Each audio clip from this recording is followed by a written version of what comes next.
అండి బెండకాయ ఎండు చేప పులుసు ఎంతమందికి ఇష్టం. మనం చేసేటప్పుడు చేప అనేది నీసు వాసన రాకుండా మంచి టేస్ట్తో ఎలా చేయాలో ఈ వీడియోలో అయితే చూద్దాం రండి. టేస్ట్ అయితే చాలా బాగుంటుంది. ఈ రెండు కాంబినేషన్లో చేసుకున్నామంటే ఎంత అన్నమైనా తినచ్చు, అంత బాగుంటుంది. అయితే దీనికి కావాల్సింది 1/2 kg బెండకాయలు, ఒక 2 టమాటాలు, 2 ఆనియన్స్ కట్ చేసి పెట్టుకోవాలి. ఎండు చేపలు ముందుగా నానబెట్టడం ద్వారా పులుసు అనేది మంచి స్మెల్తో చేప ఫ్లేవర్ అనేది బాగా యాడ్ అవుతుంది నానబెట్టడం వల్ల. అంతేకాకుండా ఒక 50 grams చింతపండు నానబెట్టి తీసుకోవాలి.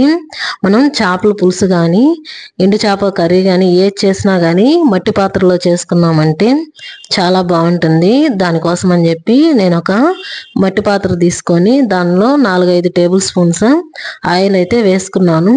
ఆయిల్ బాగా వేడయ్యాక 1 టేబుల్ స్పూను ఆవాలు, ఒక 10 గింజల వరకు మెంతులు అయితే వేసుకున్నాను. దాంతోపాటు కొంచెం జీలకర్ర, ముందుగా కట్ చేసుకున్న ఆనియన్స్ని వేసుకోవాలి.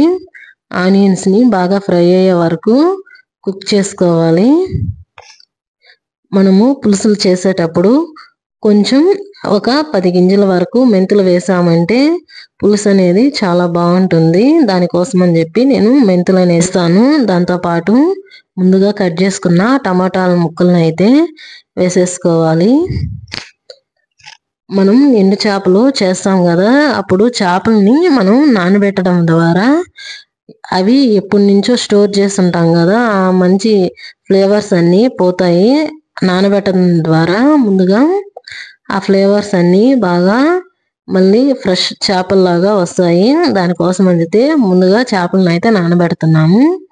ఇప్పుడు మనకు కావాల్సినంత ఉప్పు, కొంచెం పసుపు యాడ్ చేసుకొని మనం ముందుగా కట్ చేసుకున్న బెండకాయ ముక్కల్ని వేసేసుకోవాలి.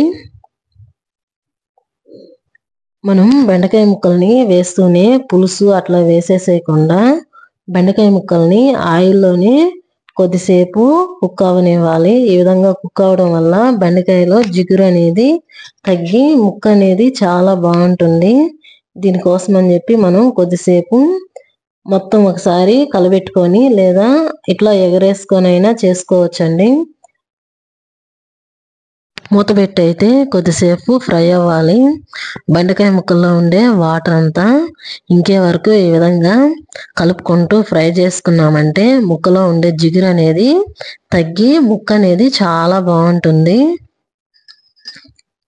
బెండకాయలు ఈ విధంగానే హాఫ్ వరకు కుక్ అయిపోతుందండి. ఇప్పుడు మనము తగినంత కారం అయితే వేసుకోవాలి. నేనైతే ఒక 1.5 స్పూన్ కారం అయితే వేస్తున్నాను. ఎందుకంటే పిల్లలు కూడా ఈ ఎండు చేప పులుసు అయితే బాగా తింటారు కాబట్టి వాళ్ళకు కూడా సెట్ అయ్యేటట్టు అయితే వేస్తున్నాను. కారం ఎక్కువ తినే వాళ్ళైతే ఇంకొంచెం యాడ్ చేసుకోండి. మొత్తాన్ని ఒకసారి కలుపుకొని ముందుగా మనం చింతపండుని నానబెట్టుకున్నాం కదా, ఆ పులుసు అనేది తీసి ఇప్పుడు ఈ బెండకాయ ముక్కల్లో వేసేసుకోవాలి.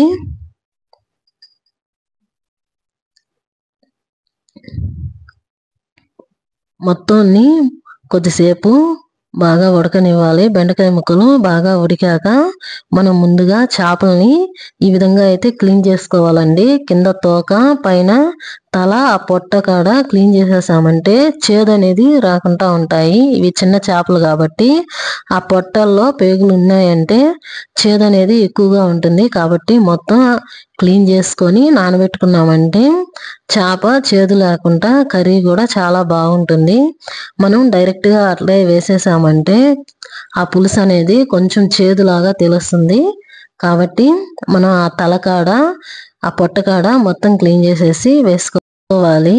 మనకు పులుసు అనేది బాగా కుక్ అయ్యాక మనం చేపల పులుసుకి ధనియాలు, మెంతులు, జీలకర్ర పొడి అయితే చేసుకుంటాం కదా, ఆ పొడిని అయితే 1 టేబుల్ స్పూన్ వరకు యాడ్ చేసుకోవాలి. ఇది యాడ్ చేసుకున్నాక మనకు కొత్తిమీరతో గార్నిష్ చేసుకున్నామంటే సరిపోతుంది. నా దగ్గర అయితే కొంచెమే ఉంది, అదే వేసాను. ఈ పులుసుని వేడి వేడి అన్నంలో వేసుకొని తిన్నామంటే చాలా బాగుంటుంది. ఒకసారి ట్రై చేయండి. నచ్చితే లైక్ చేయండి, షేర్ చేయండి, సబ్స్క్రైబ్ చేయండి.